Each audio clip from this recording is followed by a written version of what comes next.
տուն եմ կառուցել, այդ տան կառուցելու քեֆի ժամանակ դուրս զանգում են եւ ծախում են արևային պանելներ։ Դուրը բացում եմ, անծանոթ մարդ է, պատմում է ինձ, ասում է, որ գիտեք, ես ինչ ընկերություն եմ ներկայացնում, ուզում եմ ձեզ առաջարկեմ արևային պանելներ, ես նոր եք կառուցել 4 միլիոն 400 հազար դրամով, արևային, ասում եմ, եղբայր, մենք ոչ փող չունենք։ Կներես չենք ուզում։ Չէ, ասում է, տեսեք, ասում է, ես ձեզ ինչի եմ առաջարկում, որովհետեւ ասում է, այս ձեր հարևան, այսինչ մարդը, ես իր տղայի ընկերն եմ, այդ տղայի միջոցով ասես պատմեց, բա տունը ծախում է, որտեղ ասում է լույսի վարձը շատ բարձր էր, տունը ծախում է, գնում է Ռուսաստան, գնացինք, ասինք, այ ցավը տանեմ, հələ սպասի,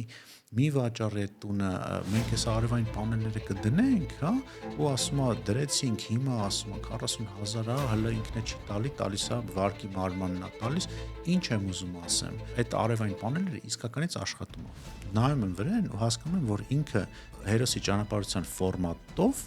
ինձ ծախեց իր արևային պանելները։ Было стало։ Այո, որովհետև ինքը ասեց ինչ որ չգիտեմ, 0-ական կետից, ոնց այդ հերոսը ընկավ ճանապարհորդություն, հա, ցախողվեց այդ ճանապարհության մեջ, պրոբլեմ, ամենաներքևի կետն է, տունը վաճառում է, վсё, բայց եկավ փրկությունը, եկավ փրկիչը եւ ինքը ստացավ արդյունք եւ առակս ինչ կցուցանե։ Դա կլասիկ ֆորմատն է, բայց ես չգիտեմ ինտուիտիվ էր այդ կազմակերպությունը, դա օգտագործում թե ինքը տրեյնինգ էր անցել, բայց դա ռեալ աշխատող է։